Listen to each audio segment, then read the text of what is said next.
Welcome to Get Excited! It's the news, with me, someone who gets bossed around by a 7-pound cat. Please don't judge me. The quarantine happened and we're all just dealing with it. So let's get into it. Let's talk about the news of the week, starting with the deep dive. Remember when Pinky would ask Brain what they were going to do tonight, and the Brain would always answer the same way? Same thing we do every night, Pinky. Try to take over the world. And on the one hand, it'd be like, ugh, we get it, you seek world domination. But on the other hand, how you going to try this week, bud? Well, our voting rights are being threatened again. So before we get into it, let's talk about fraud by voters. You, of course, know fraud by voters as that thing everyone's trying to fight against by enacting new voter suppression laws. You may also know it by its other name, the thing that doesn't exist. Notice how there's no opinion graphic? That's because this isn't an opinion. The 2020 election wasn't stolen. Again, no opinion graphic. In fact, a joint statement from the Elections Infrastructure Government Coordinating Council and Sector Coordinating Council Executive Committees, EGICSNIC, regarding the 2020 election said that this was the most secure election in American history. More than 50 lawsuits were brought before judges, some of them appointed by Trump, and none of them found evidence of widespread voter fraud. If I seem heated, it's because I am, because I want us to start calling facts, facts. And I'm tired of having to make an argument that we need to protect our elections from fraud that doesn't exist. We're having the wrong conversation. What we need to be protecting is the right of the vote that is being suppressed. Oh, but Kim, what does it hurt to just require an ID when voting? Well, you are already required to show some sort of ID when you register to vote. So, check. Also, check your privilege. Because having a photo ID isn't something everyone in the country can just easily obtain. We're already losing the forest for the trees here, or the trees for the forest. I don't know what the phrase is, but it doesn't matter, because why require an ID when fraud by voters isn't really something we need to be worried about?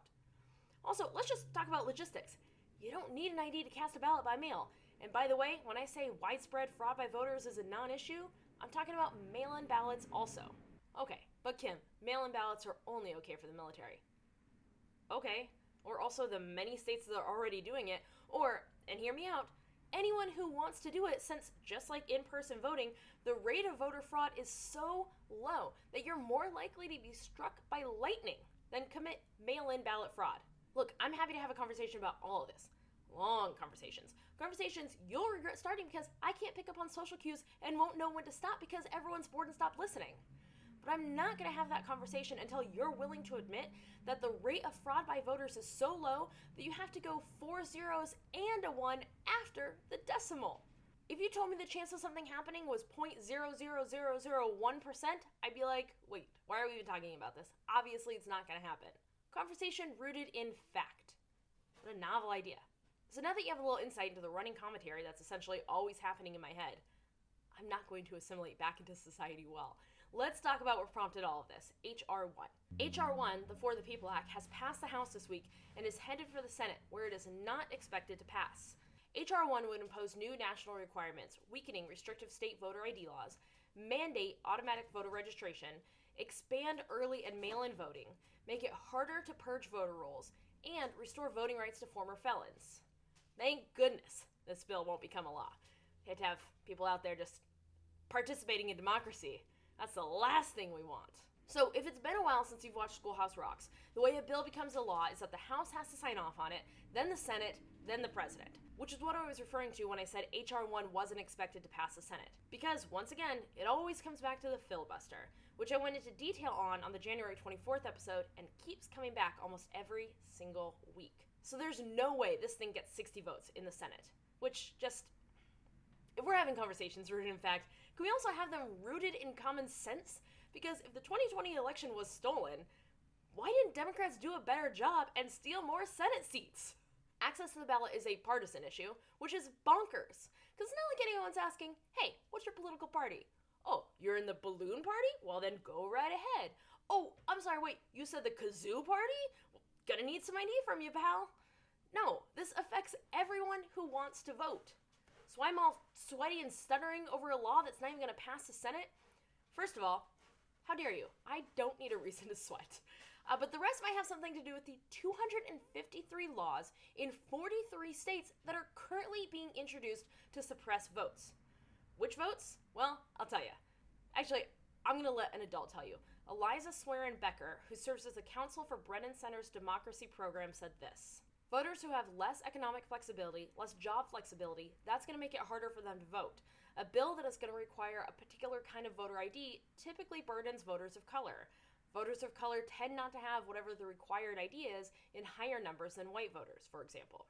I think you can't divorce the current method of restricting voter access from the long history of voter suppression and racism in this country, where voter suppression measures were directly intended to stop black voters in particular from being able to cast their ballots.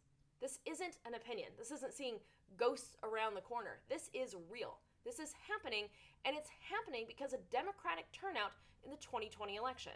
I debated even talking about this because I run a completely nonpartisan nonprofit that only exists to increase voter turnout, regardless of who it is and who they're voting for. And so sometimes in service of that work, I'm a little more hesitant to talk publicly about things like this and the parties that are doing it. That's a mistake.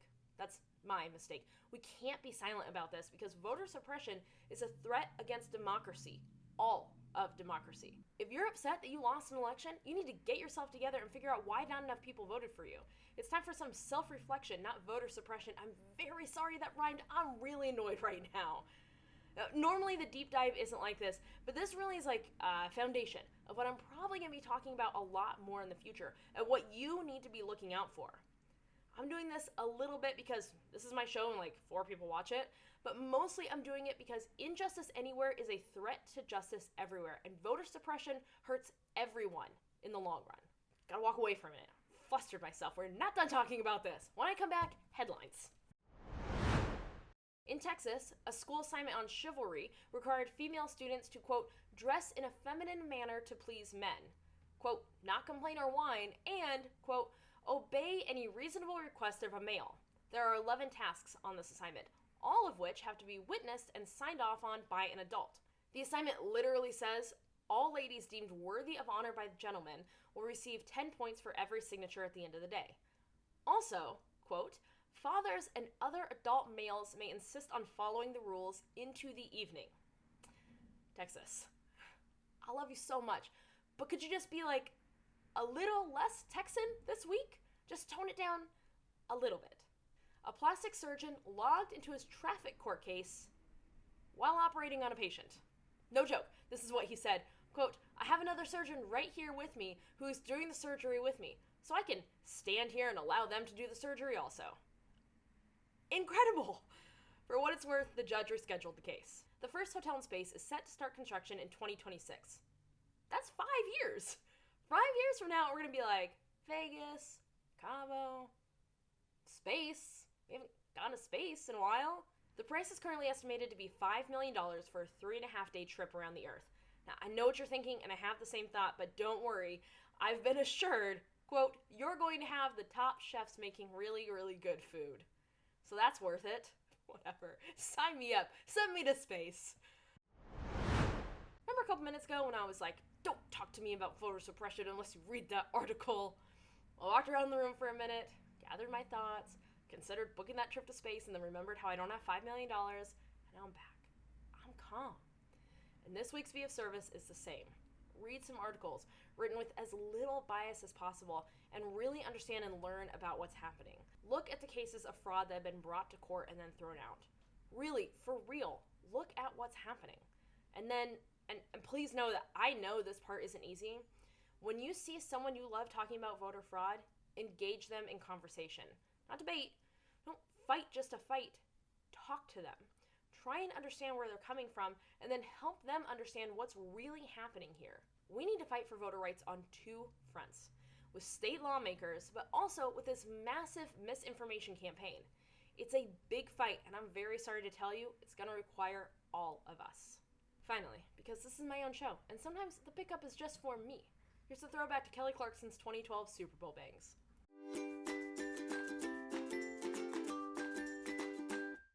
They were glorious. Okay, I'm ready to get back to work, which is great because based on that deep dive, there is a lot of work to do. That's it.